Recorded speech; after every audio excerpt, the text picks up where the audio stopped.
Hello and welcome to another episode of the Citizens of Lorcana podcast, a podcast where we invite you to be a part of their world.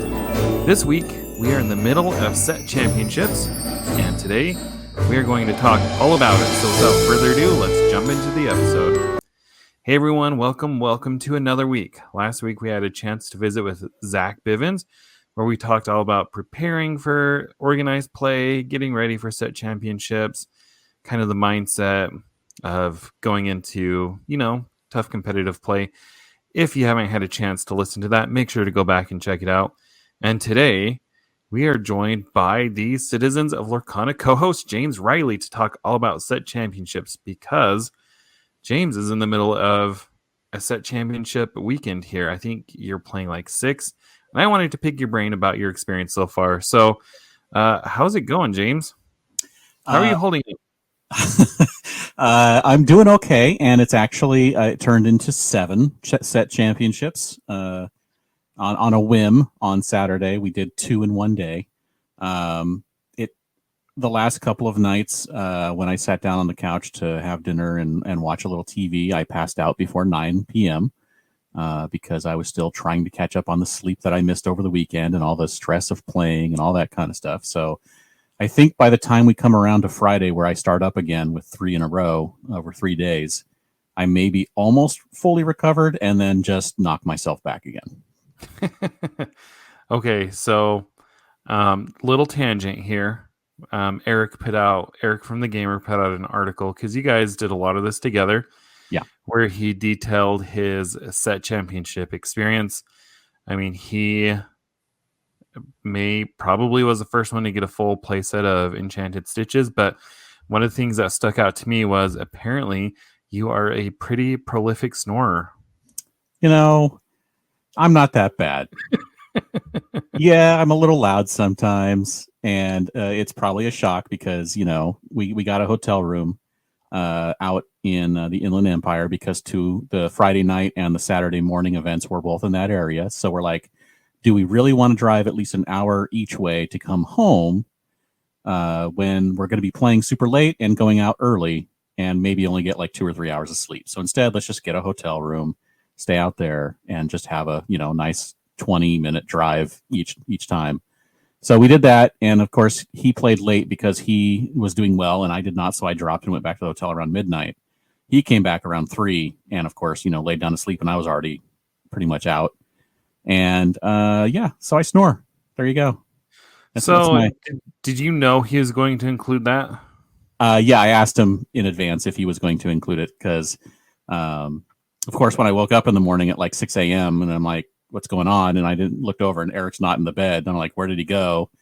Trying to figure it out. And I finally get up like 20 minutes later, and I go wandering outside in my PJs, and I go find his car and look, and he's sleeping in the back seat of the car. I'm like, what a dork.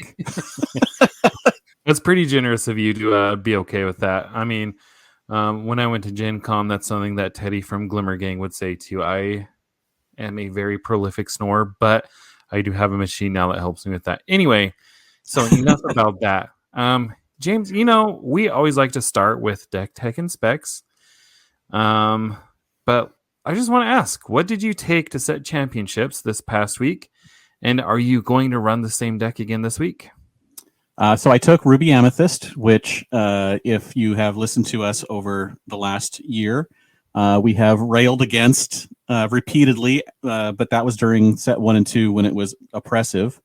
And now that it's technically not even, like, a lot of people don't even consider it a tier 1 deck anymore. It's like tier 1.5. We took it. It's actually, if you want to see exactly which one it is, Eric posted a copy of it during the Inkwell, This Week in Ink on the Inkwell on Monday. It's a pretty basic list. It's got a lot of 3s and 4s of everything that you would expect to find in a Ruby Amethyst list, and really the only tech that we put in there was the 2 Pinocchios that exert, because you got to be able to get rid of things before they get you.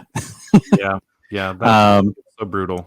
Yeah, we didn't include any items. We didn't include any Maleficent Dragons. It topped out at 7 with the Be Prepareds.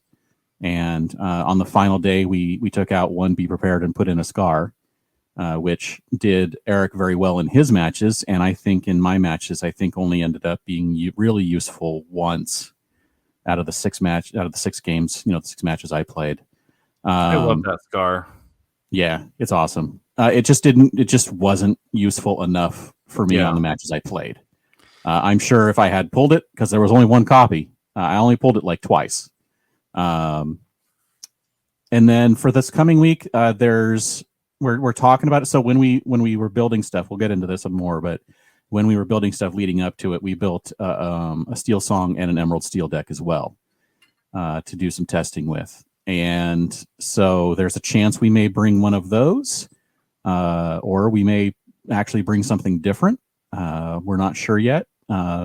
It's been not as much time this week to test. We really wanted to get some testing in on the other decks, but falling asleep at 8:30 in the evening after eating dinner is a little difficult to get any testing done. But we may do that. We may just bring Ruby Amethyst. We'll see. So strengths and weaknesses. What was your deck good against, and what did it struggle with? Well, as you would expect, I struggled against Ruby Sapphire. I did beat that deck multiple times, but I also lost to it multiple times. It was actually the deck I think that I might have faced the most over the course of the weekend, along with Emerald Steel. It's really, you know what, this is something that's really interesting, is that we were playing at 3 of the 4 of the same events, and we saw wildly different decks that we played against. I did not see and play against a Steel Song until the final day, and that was the one where Eric wasn't attending, and he said he saw it like half of his games that he played was against Steel Song, like 6 of them or something like that. So it's interesting that we saw different stuff, but I think Ruby Sapphire was tough because I barely had a 50-50. Steel Song, I only saw twice and I lost both times. I just got Whole New Worlded early because of the Queen and no recovery in one of the matches. And it was just, all downhill from there. And then Whole New World is oppressive. We better ban it. Yeah. So that was the Lantern version. And then in the Flute version that I played, the second one, the first game they got out 3 flutes early, and it was just off to the races with lore. And it's like every turn, if they have a song, guess what? They're earning 3 lore every turn. That's pretty crazy. Yeah. So that was, and and Ruby Amethyst has no item removal, so there was nothing I could do. And then they only got 1 the second game, but they just, were able to do enough to keep me from doing what I needed to do to get stuff going. And I lost that one. So I lost both Steel Song matchups, which was a bummer because that would have actually gotten me into the top 8, I think, if I had won both of those games. Yeah. Yeah. So circling back to something you said earlier, that reminds me of a tweet I saw on Twitter, and I apologize to whoever sent this out. I cannot remember. But somebody said, don't judge how good of a player you are based on your success. He's like, I had a deck that I won a set championship with, and then I took it to my next locals, and I didn't even make top cut. So you just never know what your matchups are going to be or who you're going to be up against. Exactly. I faced such a wide variety of people and decks that you just can't really plan for it across such a wide variety of locations and people that are like what they're planning to do. Yeah. Okay. So I want to dissect your whole experience from beginning to end. But before we start, why don't you share with us the results from your weekend? All right. So the first night at GMI Games in Riverside, I went, what did I do? Something like 1, 2, and 1. I lost the first one. I lost the second one. I think I might have won the second one, but basically I lost 2 for sure. And then I think I tied 1. So I didn't do great. The first match, the very first game, I was very nervous because it was my first, competitive event ever, with the exception of, a Trove tournament at my local game store. So it was very nerve-wracking. And the first person I play against is, well, someone who's very competitive, one of the tryhards. And there was little things, and this comes up with something that we were talking about that set the Twitter sphere afire with the whole if you let it go a Cogsworth, do you let them take it back? I did something where I meant to I think I meant to play a crab first and then attack something so it would be banished, and I just was like thinking so fast in ahead of what I wanted to do that I just completely forgot to play the crab, and I did the attack. And it only did 3 damage. It didn't banish. And I'm like, wait, you know what? I meant to do this first. And the guy's like, you already did it. Too bad. Like, no question, like no chance of a takebacks, nothing. So, which is, his right. But that was like, fine, whatever. But it was against Ruby Sapphire, and it was a tough matchup anyway. And, I basically just like dropped out. And that was like my introduction to competitive play. Which, great. So I dropped out of that one. On Saturday morning, we went to Ready Set Game out in Menifee, and that is the home store of Ixia, Connor, and his dad. And I did well there. I actually won my first 3 games. And then in game 4, I was matched up against Eric, who was also 3-0. And we basically said, you know what? We're tired. We need to eat. Let's intentional draw, and we'll play out round 5 when it happens and see where we land. And so we went and got food, and we came back. And in round 5, we got matched up against everyone, and we all looked at the standings, and everyone's like, well, if we all intentional draw, we're all in. So we all did. So the top 6 intentionally drew in all the 3 matches. And then Scott, Connor's dad, had to play out his game because he thought he was out. He actually, when he started the 5th round, he thought he had no chance of getting top 8. And we mentioned to him, it's like, hey, so, if you play this out, if you win, you're in. And he had no clue until about halfway through the match because he was just playing for fun. And then he got like, nervous about it. But he did end up winning. So, 3 of us on Team Discarded made it into the top 8. Unfortunately, Eric was matched up against Scott and beat him. And I was matched up against an Emerald Amethyst player. And that went to the 3rd game. And I only won because I top decked to Be Prepared with his board, like 6 characters on board, ready to win, like in a turn. And I top decked Be Prepared, played it. Next turn, I had quested everything out because I had a pretty full board too, but not enough. I quested up to 19, Be Prepared, and then didn't get a goat on my next turn. But when I got 2 cards on the draw from Rabbit and Cusco off the Be Prepared, no goat. But after his turn and back to me, came back, drew goat, won the game. So it was awesome. So that's when we got into top 4. We both have a stitch now, and we have an opportunity because of the time to actually drive an hour to another shop. If we leave right then, within 15 minutes, if we leave, we can go to another event and have a chance to win another stitch. And Eric didn't really want to because he's like, look, let's play for a playmat because we're in top 4. We can play for a playmat now. And I was going to be going up against another Emerald deck, which Emerald decks are really rough. And I'm like, you know what? I got a stitch. That's what I really wanted. Let's go do another one and let's see what happens. And he's like, all right, let's go. So we actually dropped out of a top 4, which everyone agrees is the stupidest move ever, except for apparently me. So we drove an hour over to another one at Tiny TCG Shop up in Pomona. And that one only had 15 people. It was the smallest one we're going to play in all weekend.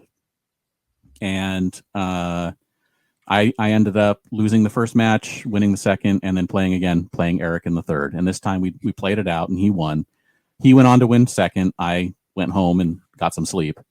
And then the third day, on Sunday, we were playing at different places. He was going to Atomic Comics, and I was going to Spellhold Games.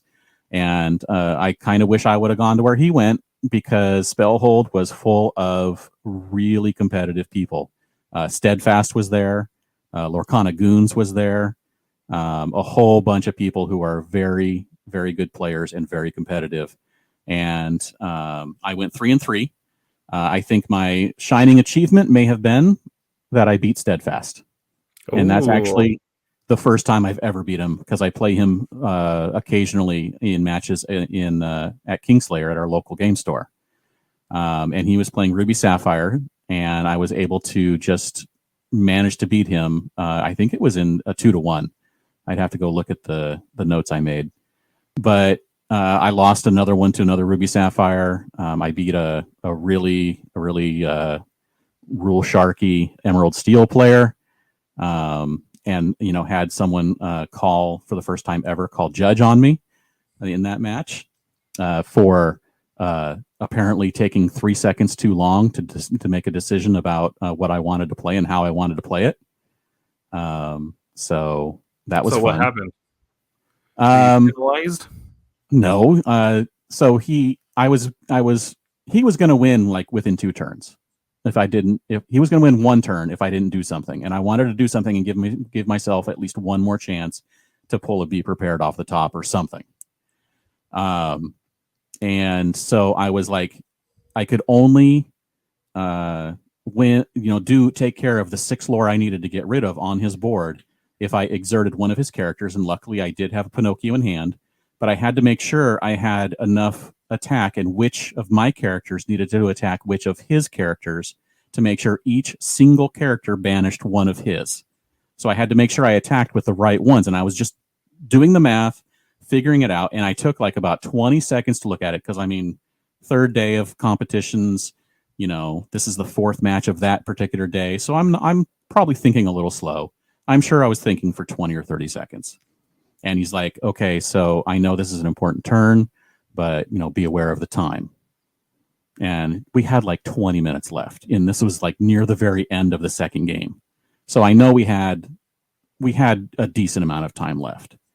And I'm like, I know, I just need to think this out. And then 3 seconds later, he's like, judge. And when the judge came over, he's like, can you please watch the match for pacing? And I'm like, okay. And I made my turn like 5 seconds after that. And the judge is like, all right, whatever, and walked away. Oh, gosh. So it was like nothing, There was no warnings issued. There was no slow play. I was not slow playing. I was thinking out my turn. I didn't take more than a minute to do a turn, which was probably my slowest turn of the entire 3 matches. So I felt that it was a little bit. I think he was just trying to rattle me, probably. Or he just was thinking that maybe I was trying to slow it down so he would tie. And I'm like, how do you slow down 20 minutes worth of time, when we've been getting through each game in 15 to 20 minutes already? Yeah. So I don't know.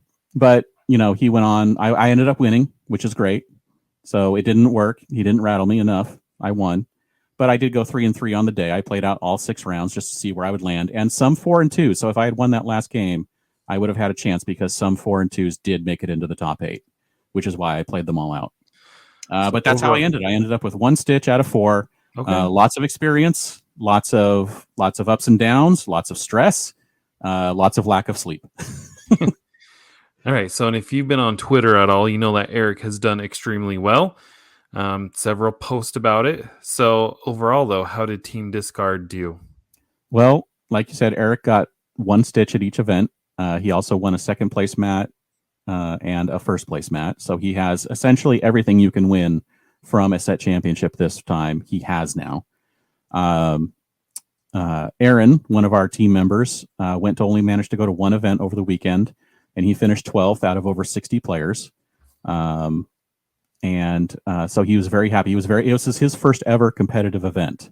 That's just very like good. us. Yeah. So he did really well. He did very well. And then as I mentioned, Scott at our Ready Set game was knocked out by Eric in the top 8. So he made it to the top 8, and that was the only one he was able to play over the weekend. And then Connor has not been able to play one yet. He was busy all weekend, so he's not playing until next weekend in one. And I think he only has the 1 event he's playing in. So basically, me and Eric are the only crazy ones doing, many events. Well, if I'm understanding correctly, most of you probably this is your first time playing in a competitive setting like this. So I Yeah, would say that Team Discarded did pretty well. I think we did okay. Yeah, so okay, let's go back to the beginning. At what point did you start preparing for the set championships? Because we've been talking about it off and on, but at what point did you and Eric get down and get serious about this? I would say probably 4 to 6 weeks before the set championship started. We didn't form and gather up the other players really until I'd say 3 or 4 weeks before. So me and Eric were doing a lot of the work just between us with Connor, and so we did a lot of work. We had decided early that we were probably going to play Ruby Amethyst because it is the most all around deck into a lot of things. It isn't like it doesn't really bat against a lot of stuff, but it's not like overpowering like it used to be. But it can win things if you play right. And we just started testing versions of decks. We would find someone that won an event, look at their deck, see if there was anything in there that we thought might work, and start teching things in. We tried a lot of versions. With this Ruby Amethyst package, you have like 40 or 50 cards you have to have in there. And then you have a lot of stuff you can mess with. But I think it's really getting closer to like you need about 50 cards that are like you can't change. And it's just those last 10 cards are, do you want Pinocchios? Do you want an item? How many castles do you want in there? Because castles are very important in the late game. Do you want 2 or 3 Medusas and Tremaines each? Do you want 4 of one and 1 of another? Do you want none of one and 4 of another? Do you want Scar? Do you want Be Prepared? Do you want, how many crabs do you want? How many minis do you want? Do you want 0? So many choices and so many versions. We even threw in things like bosses on a roll and gave that a test one week. And we just went through lots of different iterations of the deck and played, not a massive amount. I know a lot of people do a lot of testing in a day where they play 20 to 50 games. But between us, we were always playing usually at least 10 games with one of the decks we built. And so we just did that, every week we would just, when we go to locals, we would try the next deck that we had built. Or, if in the middle of the week we had made changes, we may have already gone through 3 other decks before we got to that and then tested it at locals. Eric was able to go to the other Kingslayer location more often than I was. So he tested twice a week, sometimes in person, where I was only testing once a week. We would play games against each other online and be able to do that. So that's basically all we did was tested Ruby Amethyst. We had, like I said, we had also built Emerald Steel. We had built Amethyst Steel. We had built Steel Song, within 2 or 3 weeks just to have other decks that we could play in case we felt like the meta was shifting enough to where Ruby Amethyst wouldn't do very well against those, especially if aggro really started growing. To where we knew that a lot of people were going to be taking it, but it seemed like a lot of people were going to be taking Ruby Sapphire or Ruby Amethyst, and so we felt that was probably our best bet was to fight fire with fire. So what were your practice sessions like? Did you guys get together and you're like, okay, this is, because we made this comment a lot about how the meta was changing week to week. So were you guys like, here's what the meta's doing? Here's how I think we should tech cards, and then one person plays Ruby Amethyst, and then the other person plays Steel Song or Ruby Sapphire. How did those practice sessions actually work? We usually played the same decks against each other because we knew we were going to be seeing a lot of mirrors, and then we used the going to the local stores to test against other decks. Most of the time, that's mostly what we did. We probably should have played against more of the other decks against each other more often so we could learn them better. We did do that a little bit, but I don't think we did it nearly as much. I think that's one of the things we probably need to get more involved in is building those other decks and playing them and learning them and knowing what they're doing in and out, not just knowing what you see when you're playing against them multiple times. So what you're telling me is that in your practice sessions, you did the Ruby Amethyst mirror. Yeah, and that was important because we did play that a lot. We did play lots of Ruby Amethyst. And it was very important to get into the mode of knowing just what you need to do, because what you needed to do against Ruby Amethyst is also what you needed to do against Ruby Sapphire. Yeah. You needed to get lore quickly, you needed to draw lots of cards, and you needed to control what they're doing. And both games pretty much work the same way. And so we felt that, doing one helped us in the other. Yeah, makes sense. So, and in playing in the mirror, you have to learn how to do that. And we wanted to know what things were going to help us in the mirrors more. What would having minis in there versus Maui's hook, which one would give us a better advantage in a mirror match? And it ended up being the minis. We didn't put any hooks in at all. And those minis did actually put in some work. So it was a good thing. Okay, so let's talk about game day. You mentioned this a little bit. You said on your first tournament you were feeling a little nervous.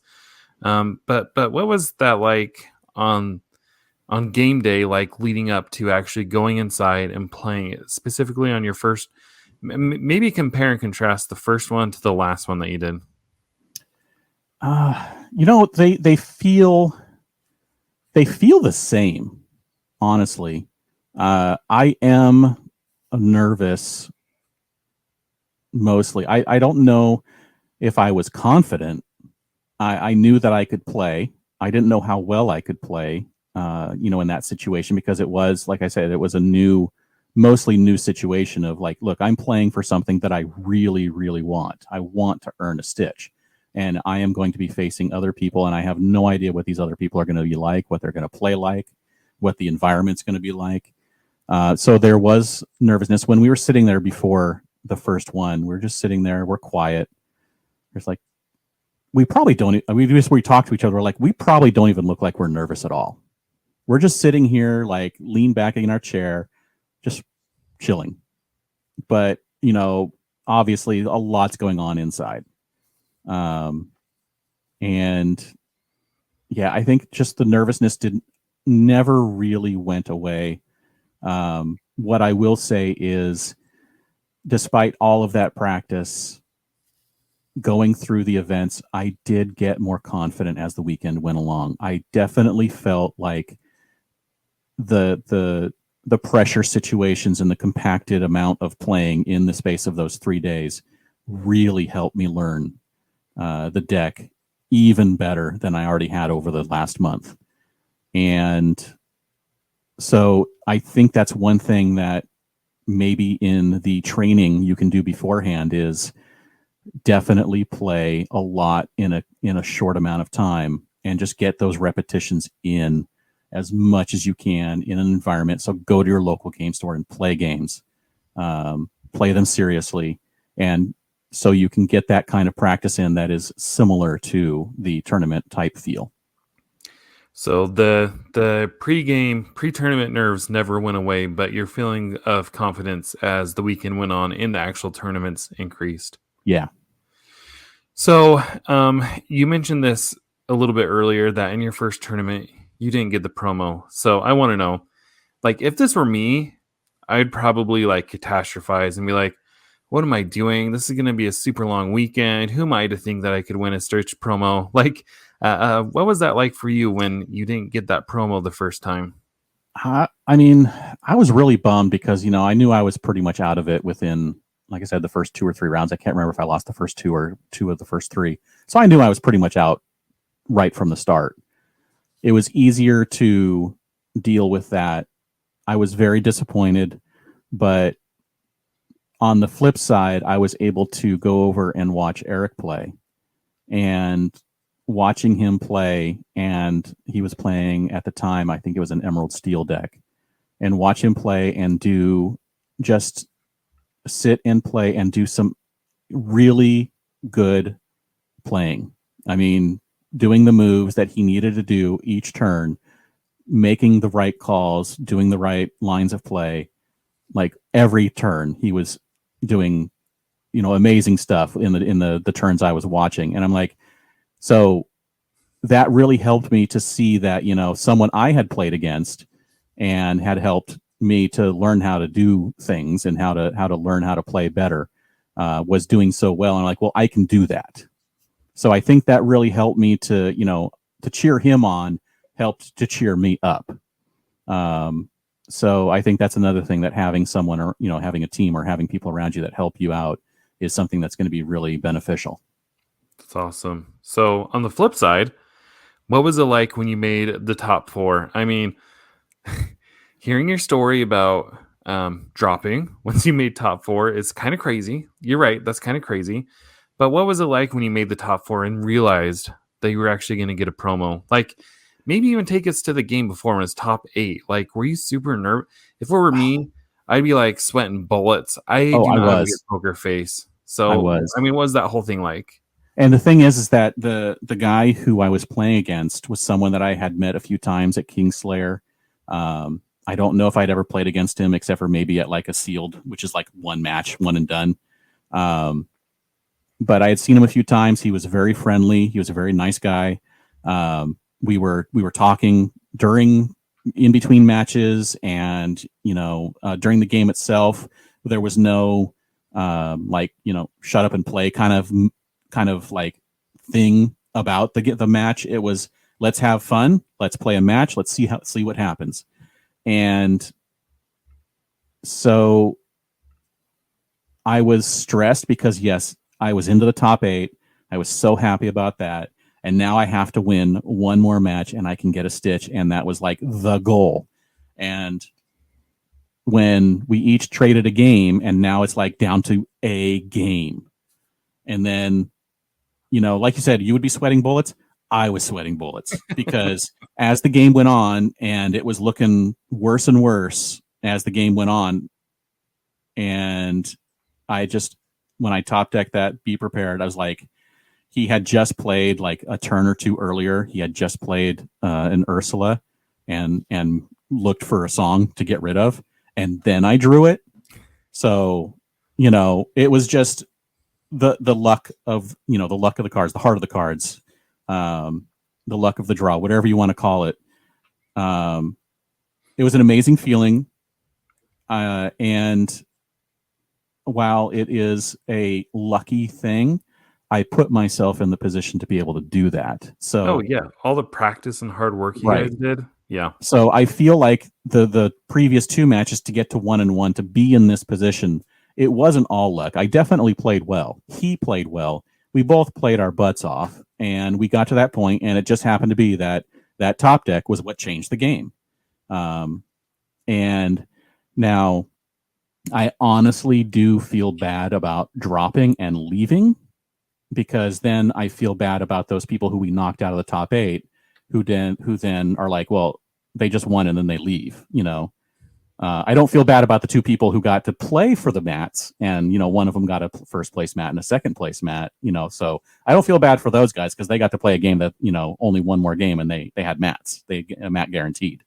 But those 2 guys we knocked out, Scott and the other player. I do kind of feel bad that we dropped then, but I just felt like, one, I wanted more chances to play. I wanted more chances to win.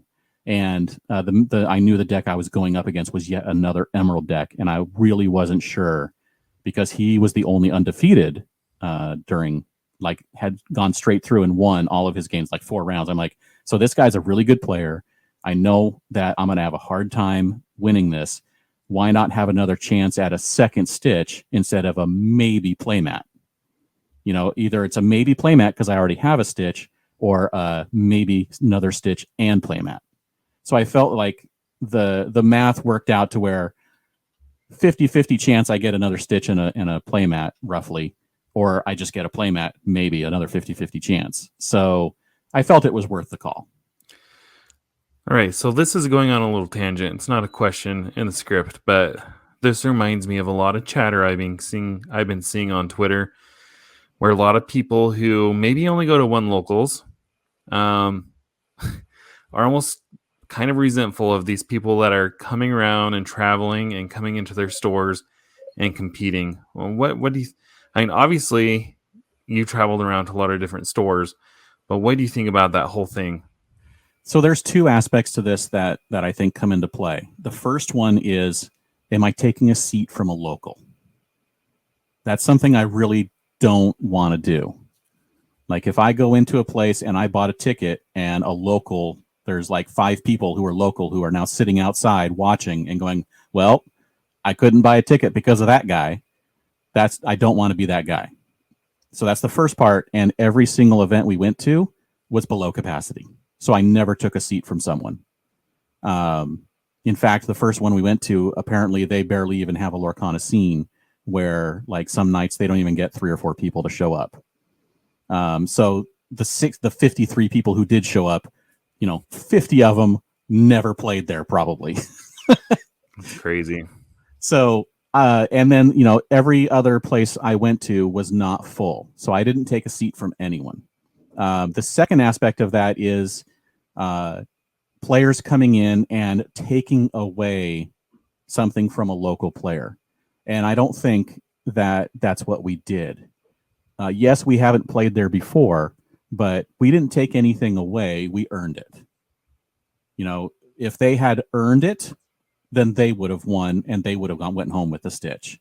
It's all about how you play on that given day. So, I mean, they're kind of combined, but again, it's how you play. And if you win, not am I a local or am I not?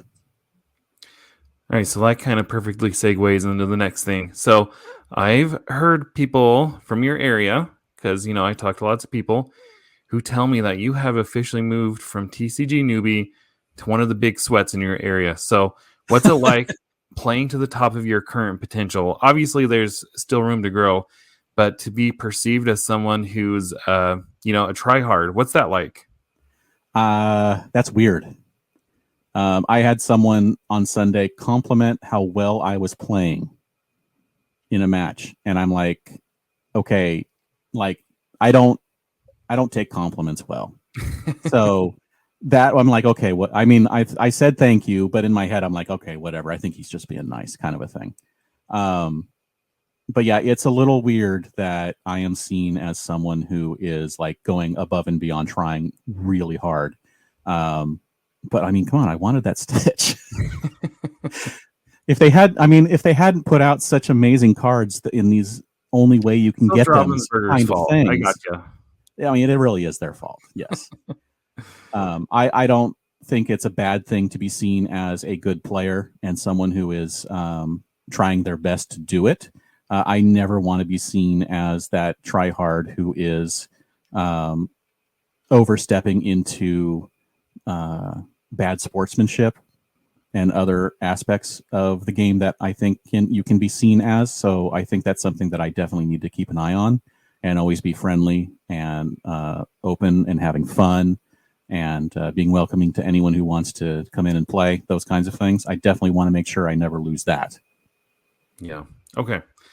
So now we're going to be looking forward. You have a couple more set championships still, coming up this weekend. This episode drops on Friday, so it might be the day that this drops, or it might be the day after. Now that you have some experience under your belt, are your preparations changing at all? Like now that you know what to expect, are things different? Or are you still just like putting in the work? You still going to be nervous? Like what does that look like? Yeah, I don't think anything changes. I'm still going to have my backpack with my deck and my notebook and my extra stuff and my snacks to make sure I don't, starve during the 6 to 10 hours of playing. I'm still going to be nervous in when it starts. I'm going to be nervous through the whole thing. I'm going to feel good through parts of it. I'm going to feel crappy through parts of it. And I'm going to sit there beforehand because I get there super early because I'm just that way. I'm going to sit there for 45 minutes wondering why I'm there super early.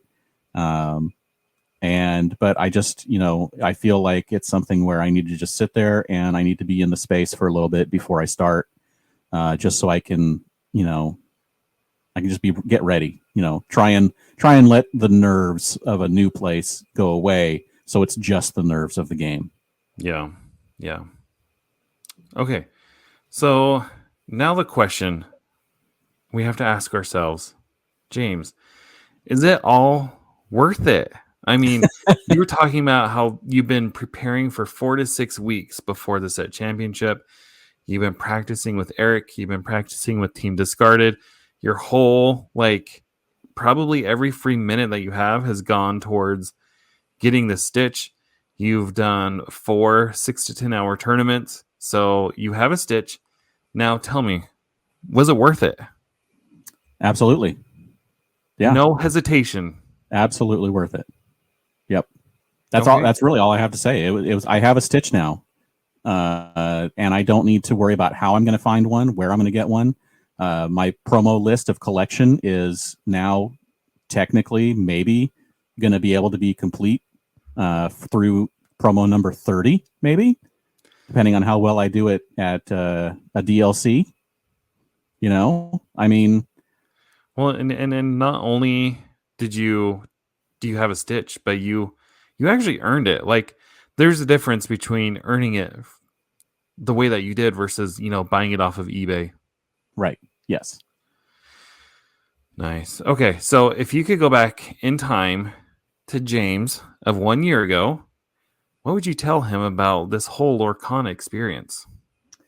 Oh, geez. There was one thing I did mention is when we were in the middle of all this, is if I don't know if I would have tried this hard to go this far in competitive if I had known that things like in this particular case of the Inklands meta, how hard it is to try and figure out what deck to play. And a wide open meta is a very good thing and very healthy for the game, and it is very unhealthy for my sanity trying to figure out what deck to play because there is no easy choice. And so I think just the stress, all the different avenues of stress and having the work you need to do. I know everyone said it's a lot of work and you got to do like repetitions and this and that. And I'm like, yeah, okay, I can understand. You just play games, but there is so much more you need to do. You have to learn the cards. You have to know the cards. You have to know everyone else's cards. You have to know every other deck's play stuff. I mean, all of that stuff was said, but until you're in the middle of it, you just don't realize how much work that takes and how much sitting down to play games, how much that takes out of you, how much energy you need to have to spend 6 hours sitting there playing games. Have a Stitch. But it is way more work than I thought, but it is also very rewarding. Yeah, I imagine. When you and I started this, we probably never would have even dreamed that we'd be sitting here, even talking about this. Like, yeah. Okay, talking about this, but talking about the fact that you got one. So, that's just incredible. All right. Well, you know what? This applies to you. This question. We always like to ask our fellow content creators if they have any advice for fellow or aspiring creators. What advice would you give? I would advise them to go listen to the last few minutes of every Citizens of Lorcana podcast from this year, because all of our content creators that we have had on have been giving amazing advice. The gamut of just do it. Do what you love, make sure it's fun. If you want to make money on it, go ahead, but just be prepared for the fact that you may not. Just all the different advice that we got. One thing that I do that I think is, and that's something that we talked about when we started this, is that the instant that this is no longer fun for us to do is the day we stop. Because we're doing this for fun, because we love Lorcana and we want to talk about it and we want to talk to other people about it. And so that's the goal. And when that no longer is fun for us to do, then we won't be doing it anymore. So if that's the thing, if you have, when you start, if there's a reason you start, make sure that that's the reason you keep going, if at all possible. I love it. Well, again, James, thanks for coming on and being our guest today. This evening. But I really did I was thinking about this. We could have had a guest on today, but I was like, you've just been through this really amazing weekend. We had Eric's amazing write-up in the gamer that he did, but I really wanted to pick your brain and get your perspective on this whole thing. So I really do appreciate you sharing all that. Well, thanks. Thanks for having me on. Okay, so we didn't really put out a call for listener questions here, but we did get one from Again, from Cameron, the Lorcana curator, who is working overtime right now because reveal season we're right in the thick of it now. All of a sudden, it's just like this week, fire hydrant. So thank you, Cameron, for curating all these reveals for us. He always posts them in the card reveals in our Discord. So to the question, he says, are either of you Swifties? No, actually. A lot of people I know are. Okay, so here's the thing. I stopped listening to music really like 2 or 3 years ago. But before that, yeah, I really liked Taylor Swift. I listened to all of her music. But even like this latest album, whatever, Department Store, whatever. And then the one before that, not really my jam, but her country music, her early pop stuff. Yeah, I pretty much know all the songs, know all the lyrics. So that's me. Not me. I'm sure if I ever did listen to it, or if Beth wanted to listen to it, I would as well. And I'd probably enjoy it because I know that she's talented. So, and people who are talented can make good things. And I enjoy listening and watching good things. Alrighty, so let's jump into ending segments. We have a lot of cards. So I think so first off, let's talk about the fact that we have we got revealed the event promo for this next season of Ursula's Return. And it's the just revealed today Flotsam and Jetsam card. And no, that's not 2 cards. That is Flotsam and Jetsam on 1 card. And let's talk about it now since it's a new card. It's an Amethyst card. It's a 6-cost inkable, 5/5 with 2 lore. And this is something that we will talk more about when we get to it. But there is a new shift mechanic where instead of paying ink to shift something, you can do something else. In this case, you can shift it by discarding 2 cards. Any 2 cards out of your hand, discard them, and you can shift this Flotsam and Jetsam onto either Flotsam or Jetsam. Okay.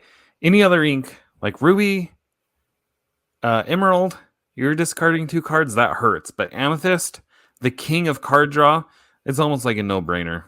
Yeah, no big deal. Just discard 2 cards. But yeah, so the ability on this is to shift. You discard 2 cards, and then this character counts as being named both Flotsam and Jetsam. Now we've had 2 of each other, Flotsam and Jetsam individually. And so if you have all of those in play and you play this one, this Flotsam and Jetsam now has Ward, Evasive, Rush, and +3 Strength. That's ridiculous.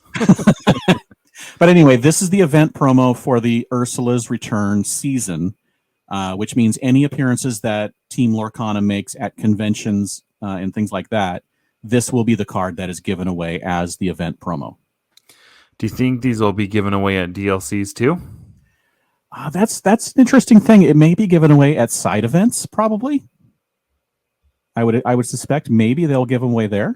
Yeah, who knows? But maybe not, since everyone who is competing gets one of the specific DLC tagged event promos, the Dragonfire. I don't know if they'd get this as well. They may be nice to us and just start throwing promos at us for competing. It's raining promos. Okay, so that's really the major news, right? Was there any other major news that we got? No.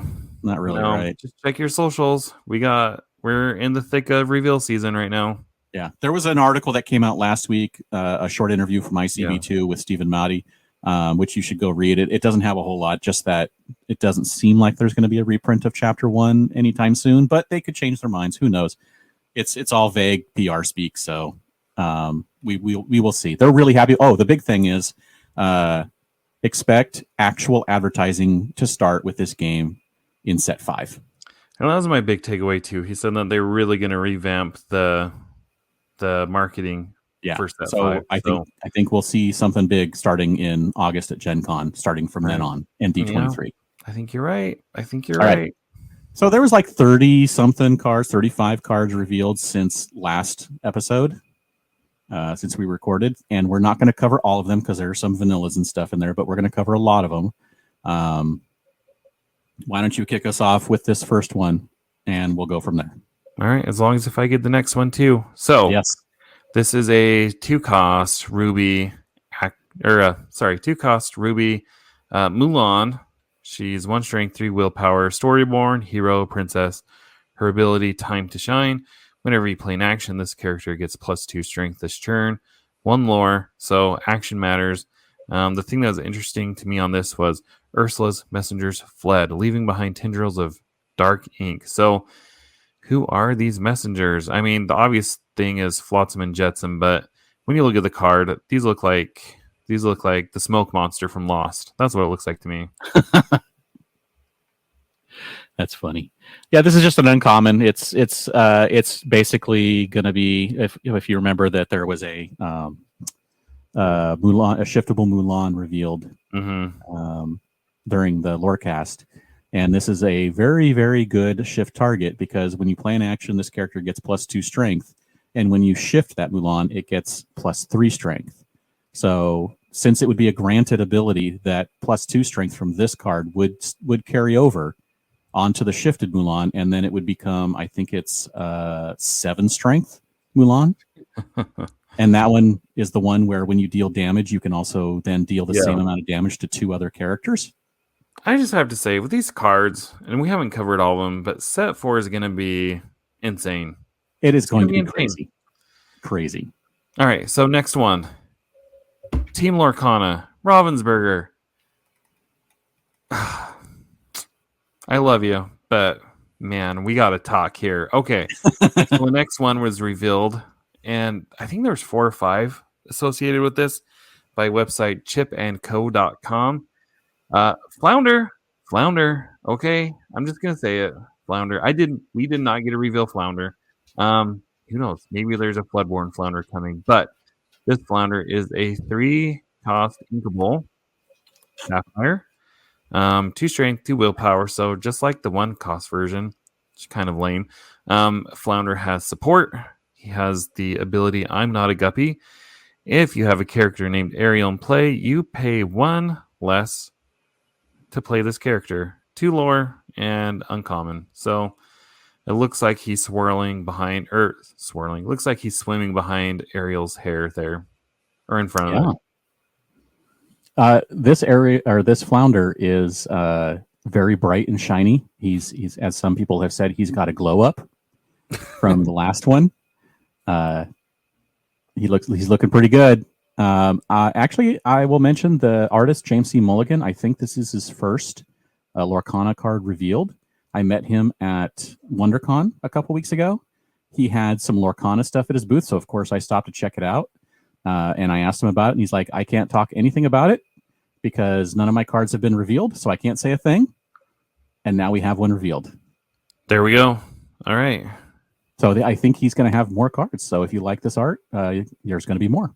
James, we'll have to have you on. And Brian, if you listen to this, we should get Brian on and just have an episode about Flounder.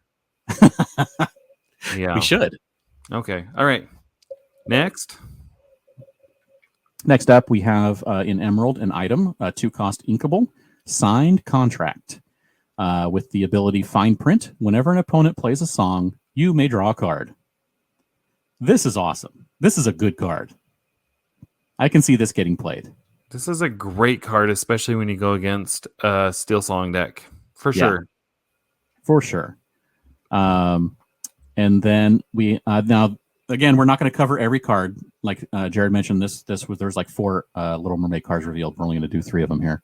We have Ursula's Garden, a 4-cost inkable location in Emerald with 2 move cost and 7 willpower, and the ability Abandon Hope. While you have an exerted character here, opposing characters get -1 lore. That is and so it also nasty. earns you 1 lore. That is so nasty. It is, isn't it? Oh, man. I mean, I love it. Like, that's a very interesting mechanic, but that is nasty. But you do have to have a character exerted here. So, I mean, throw something evasive so there's a slightly less chance that it's going to get hit with something, right? So, there was Gustav from this set, who's a 3-cost, and he enters play exerted. So, I mean, you can just slap him right down there. Exactly. There you go. 3 costs. So you play him on turn 5 with a 6/6. He's going to be a little difficult to remove. Yeah. And he's immediately exerted. There you go. All right. Which one do we have next? So next one we have, was this from Peter Brockhammer's Instagram profile? It was not. It was on another Instagram profile. Okay. Yeah, I couldn't find it. Cameron, the star. Yep. He found it. He knew where it was and gave me the link so we could know it was from an Instagram. So this is a 3-cost inkable Ruby Raya, 3 strength, 3 willpower, with the ability Comer nicht in die Quera. Just teasing. Don't cross me. This is a rough translation, okay? Don't cross me. Whenever this character challenges another character, gain 1 lore for each other damaged character you have in play. And on your feet, that rare action from set 3 here, this card is going to be a killer combo with that card. Right? Because you can play this, wait a turn, and then play that action to damage all of your characters after you've quested with them, because you ready all of your characters with that action. So you quest with everyone except Raya, play that, and then just go into something with her and earn all kinds of extra lore. Oh, that's going to be crazy. We'll see if it actually gets any play, because again, you do have to wait a turn for her to get that challenge in. But you never know. Yep. All right. Next up from Team Lorcana's Twitter, we have the Muses, Proclaimers of Heroes from Hercules. It's a 4-cost inkable emerald card with 2 strength and 4 willpower and 1 lore, and it has Ward, which is lovely. Ward's always great to play against. It's lovely. I love it.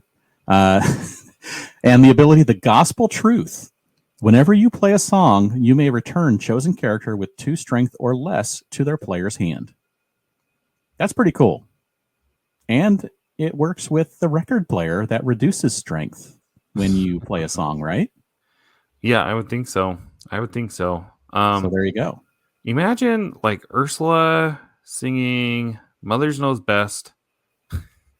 That's basically a board wipe there, because you can send 2 back with the Mother's Knows Best.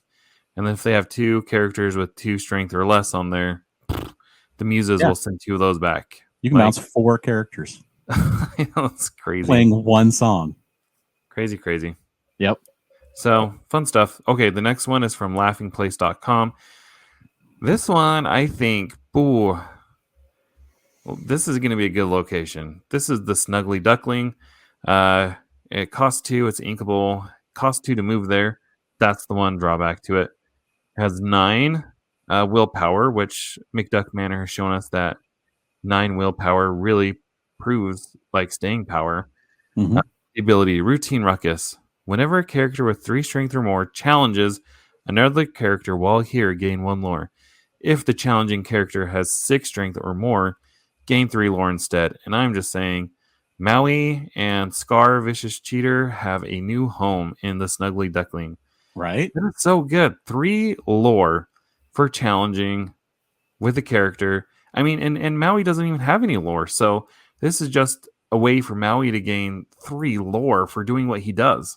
Exactly. Yeah, this one, the cost, the 2 move cost, and having to wait for them to be able to challenge, which is not a big problem with either Scar or Maui. It's just having enough ink to move them. And yeah, you're going to be earning lore instead of just challenging and getting rid of characters. So this I think, if people can build around it to where they can make it work, then I think, yeah, it's definitely going to be, this is going to be one of those game closer kind of cards, because you can play it down, move stuff, and then start challenging as soon as you move stuff and start earning all kinds of lore to close out a game. All right, next up, also from Tangled, we have a new action, 3-cost inkable called Brawl, also in Ruby. And this one's a pretty simple. It's banish chosen character with 2 strength or less. Pretty straightforward. Yep. All right, so next, continuing the Tangled theme, we have a 4-cost inkable Emerald Gunther, interior design, 3 strength, 3 willpower, with the ability sad-eyed puppy. And there's a painting in the background with a sad-eyed puppy. When this character is challenged and banished, each opponent chooses one of their characters and returns that card to their hand, and he has 2 lore. So this is just another example of Emerald sending characters back because you want to get rid of them. So making you pay for playing the game. Right. Lovely. All right. Okay, next up from IGN, they revealed 4 cards. Let's see how many of these we're going to do here. The first one, another amazing Scar art song card. Yep. Be King Undisputed. Each opponent chooses and banishes one of their characters. So this is Lady Tremaine as a song for 4 uninkable cost. So you can get it out faster and for free. Unbelievable. I mean, somebody said, imagine comboing this with Prince Eric. Oh, man. But it is each opponent, so yeah, if you can figure out a way to if you can figure out a way to damage your own Prince Eric on the same turn, then yes, you can banish 2 characters for one of yours. That's true. And a song.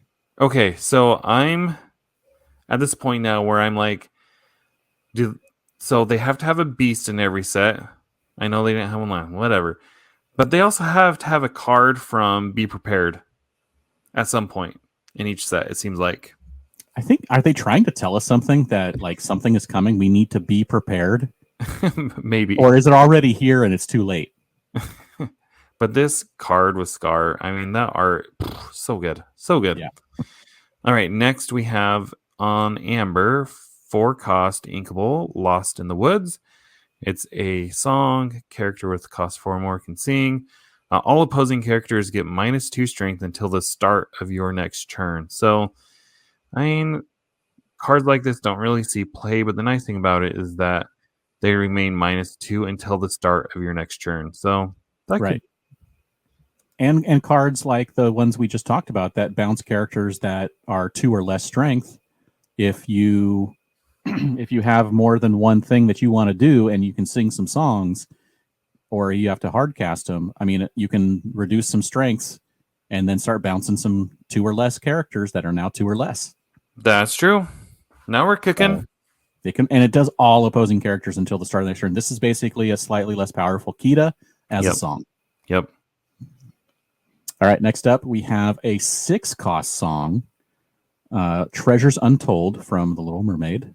And the ability, it's in Sapphire, the ability, return up to 2 item cards from your discard into your hand. This is, Sapphire did not need this.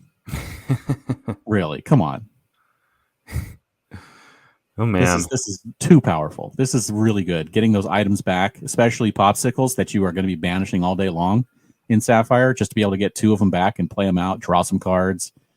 Oh, crazy. Yeah.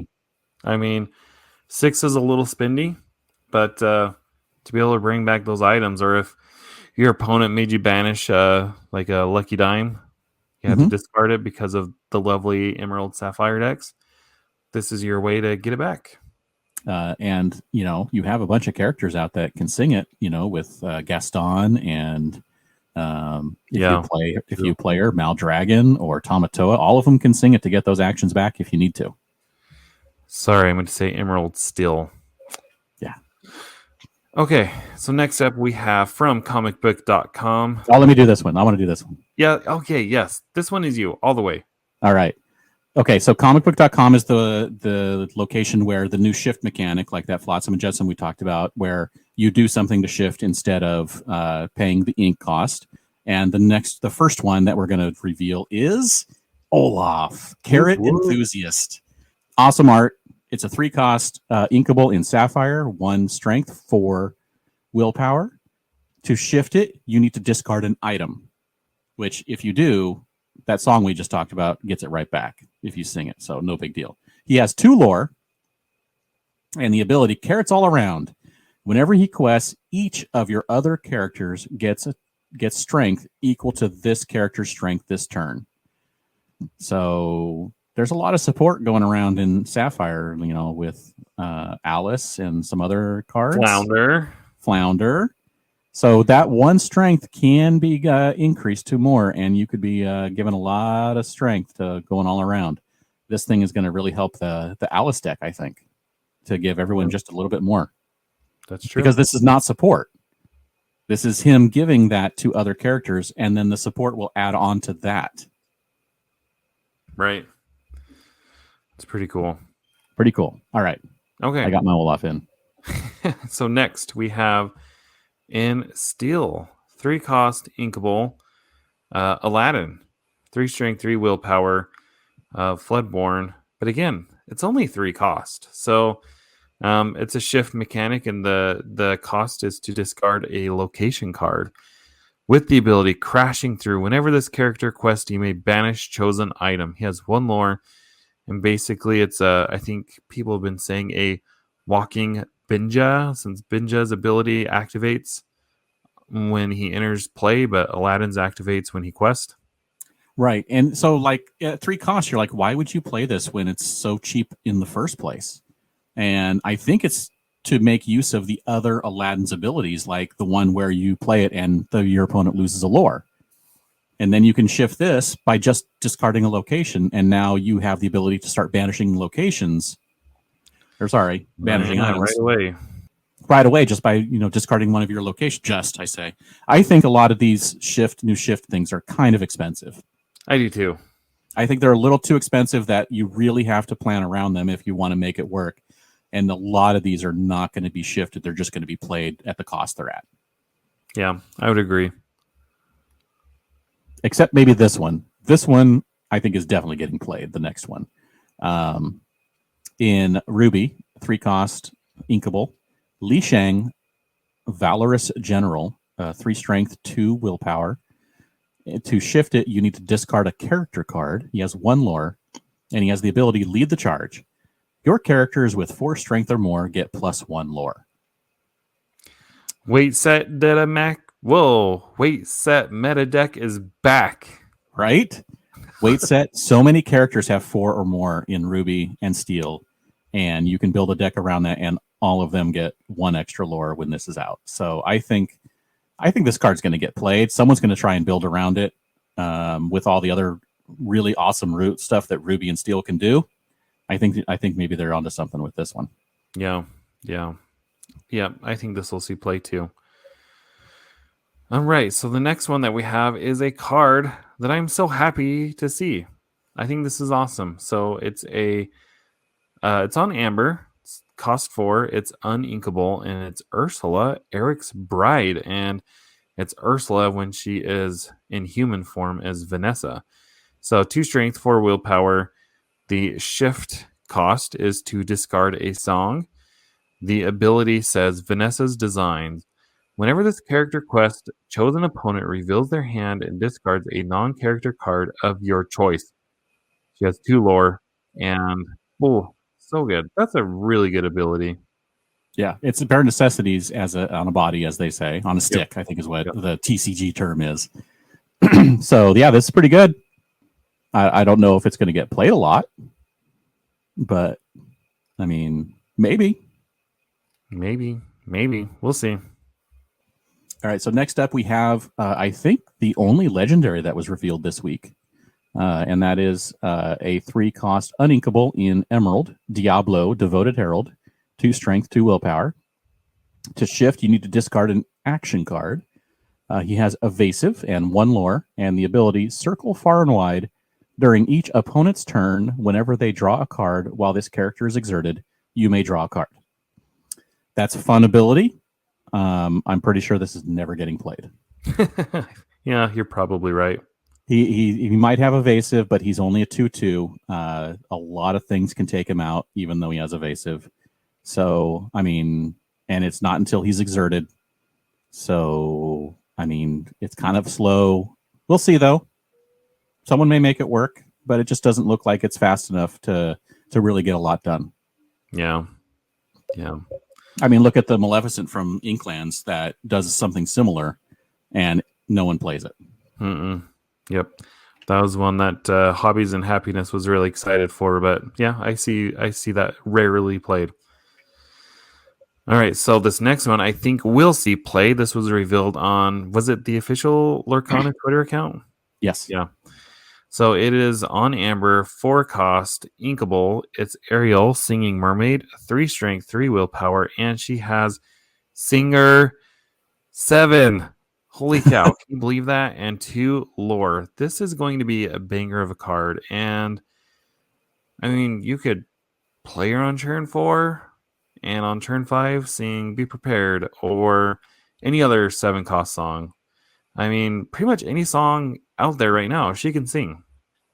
Yeah, she can sing every song that's out. And that new 6 cost song that we just saw, she can sing that if you're going to play Amber Sapphire. Yeah. But who knows? The thing is, though, is that the art on this is by Matthew Robert Davies, and it's amazing as you would expect. It's the iconic on a rock singing scene with the water coming up behind her. And myself and I think a very large number of people think that this is going to be an enchanted in this set. Yeah, we should make predictions. I think this is enchanted. I mean, we're getting an Ariel enchanted. We've already seen one with the that steel one, right? From the Lorecast. Steel enchanted? No, steel Ariel. Oh, yeah. And this being Ursula's return, I'm Yeah. assuming we're going to get an Ariel enchanted this set. And probably an Ursula one too. Yeah, I'd agree. All right, next up on the Ravensburger site, in the stuff where they do all their product photos and stuff, there was a new card on one of the product photos. It's Sisu, Emboldened Warrior in Ruby, 3 cost, inkable, 1 strength, 4 willpower with 2 lore, and the ability Surge of Power. This character gets +1 strength for each card in opponent's hands. This is crazy. This is even crazier in multiplayer. Oh yeah, this is gonna feast. This thing will take down McDuck Manor by itself with no problem in a multiplayer game. Yeah, this is crazy. Agreed. Yep. This is gonna be an MVP in multiplayer, and if you're playing against an Amethyst player, you have 20 cards in your hand. Too bad. This card's taking everything out. Now, if you have to play the White Rabbit's Pocket Rush to give this thing rush, so she can go into something the turn she's played instead of getting taken out. So yeah. All right. Next up, Nerdist has a bunch of stuff. All animals. So what's the first one out of this? So the next one we have is a 4 cost inkable on steel. It's Raja, Royal Protector. 3 strength, 4 willpower, 2 lore with the ability Steady Gaze. While you have no cards in your hand, characters with cost 4 or less can't challenge this character. I mean, that's a neat ability, but man, I hate playing with no cards in my hand. Right? It's not fun. Ugh. It's really cool art. Raja finally has a card. It's not an awesome card. It's really cool, and we'll see if it ever gets any play. There was a bunch of other animals, but they were all kind of I thought, okay, but nothing really great, except this. This one, and Beth will yell at me if I don't pronounce it correctly. It's Cricky, the Lucky Cricket, 5 cost, inkable, 3 strength, 4 willpower, with 3 lore. And you're thinking, okay, that's pretty good. I mean, that's actually pretty good. But also the ability, Spreading Good Fortune. When you play this character, your other characters get +3 strength this turn. All your characters. That's crazy. Yeah, that is crazy. I mean, one of the issues with playing Emerald is that it's a lot of 1 and 2 strength characters. I mean, there are very few high value strength characters in Emerald, and all of a sudden you got this card that's going to earn you 3 lore when it quests. That just gives everyone when it's played. That's fun. Yeah. This will help feed that Pete if that's a card that you want to run. There you go. There's all kinds. There's all kinds of things we could be doing with these cards now. Yeah. And the final card we're going to talk about, which one is? So this is from Instagram. It's Ursula's Lair. It's a 3-cost uninkable location. Cost 2 to move there. It has 6 willpower and it has 2 abilities. Slippery Halls. Whenever a character is banished in a challenge while here, you may return them to your hand. So it's like Dr. Facilier. And the second one is Seat of Power. Characters named Ursula get +1 lore while here. And it also has 1 lore as a static, effect there too. Really good ability, but really kind of unplayable. Yeah, I have to agree. It's only got the 6 willpower, which means it's going to go away fairly quickly. It's uninkable, and it costs 2 to move. So, Yeah.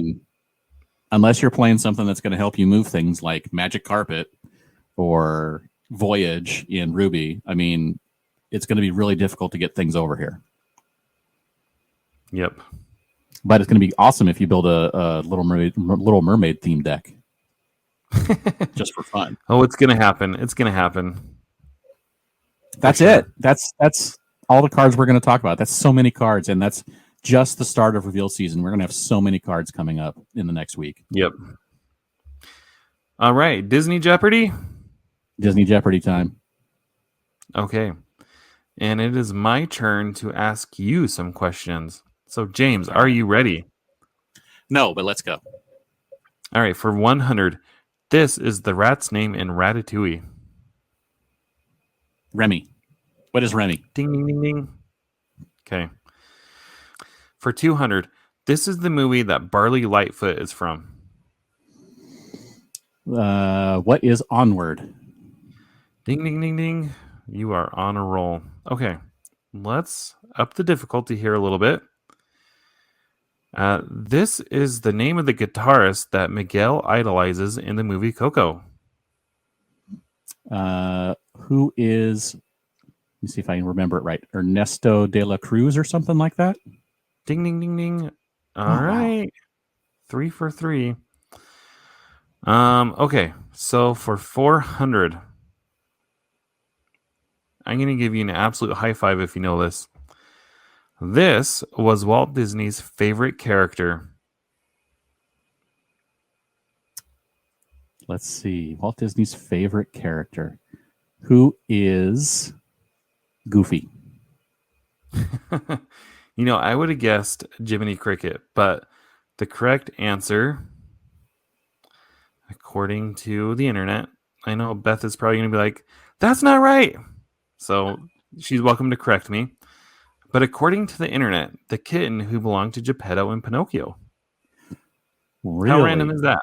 That is random. Now, that's funny because that particular kitten shows up in multiple things. Like it's Minnie's kitten as well. The same character design. Yeah. Interesting. Okay. Interesting. Okay.